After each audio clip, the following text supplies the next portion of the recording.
It's pretty wild to think that a set of rules for computer programming could hold some of the best advice for, well, just about everything. How to think, how to create, how to solve problems. Seriously. Hidden inside the Python programming language is this short, kind of poetic list of ideas that is packed with wisdom. So let's dive in. It's called the Zen of Python.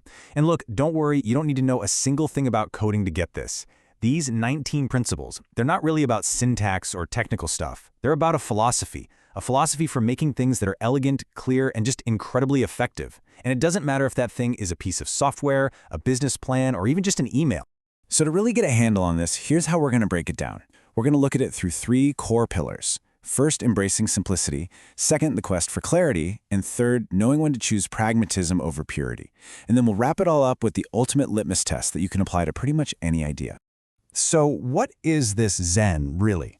At its heart, it's all about finding the best approach to a problem. It's a mindset that forces you to take a step back and think, what is the most direct, the most understandable, the most maintainable way to solve this? It's really about fighting against complexity at every single turn. And that's the perfect lead-in to our first pillar, embracing simplicity. This is the bedrock. It's this core idea that true elegance isn't found in these elaborate, complicated designs, but in clean, simple ones that just work. The Zen kicks off with a really simple statement. Beautiful is better than ugly. Now, in this context, beautiful doesn't mean flashy or decorative. It means elegant, intuitive, well-designed. Think of a tool that just feels perfect in your hand. That's beauty. It's that feeling of quality and really thoughtful design. So how do you get to that beauty? Well, the next rule tells us exactly how. Simple is better than complex. Now, this sounds super obvious, right? But it's a constant battle.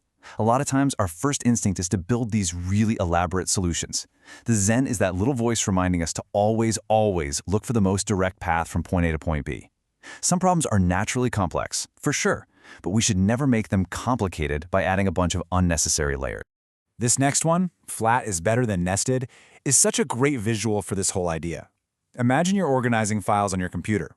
A flat structure, that's like one single folder with a bunch of clearly labeled documents. Easy. A nested structure is that mess of folders inside of other folders. One is simple to navigate. The other is a maze where everything gets lost. And this applies to what you see too. Sparse is better than dense.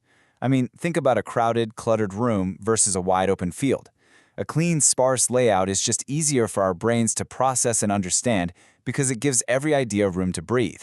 Clutter, whether it's on a web page or in a business plan, just creates noise and confusion.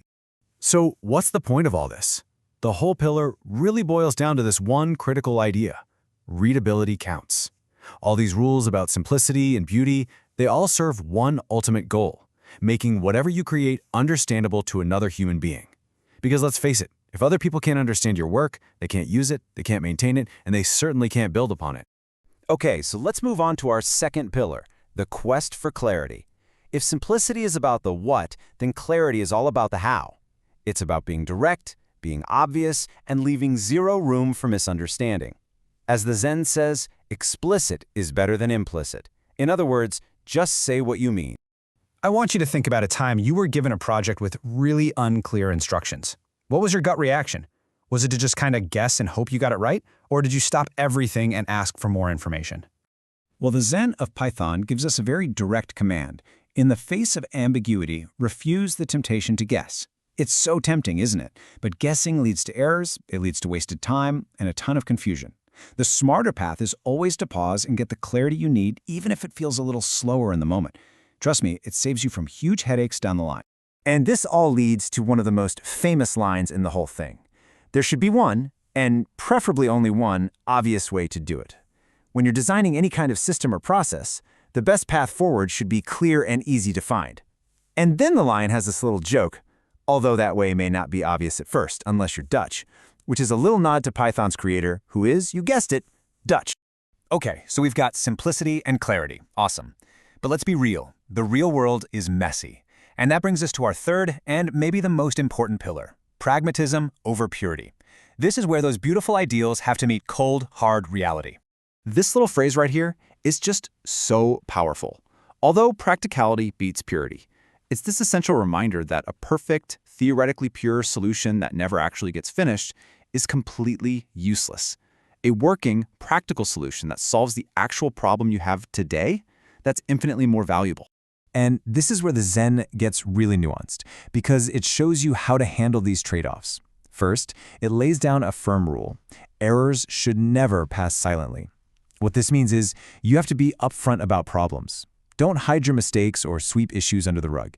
You have to acknowledge them so they can actually be fixed. But then it immediately gives you this pragmatic escape hatch, unless explicitly silenced. And this is so crucial. It means you can make a conscious decision to ignore a minor, known issue if there's a greater practical benefit. The key there is that it's an explicit choice, not just an accident or laziness. This same kind of balance applies to one of the biggest human challenges out there, timing.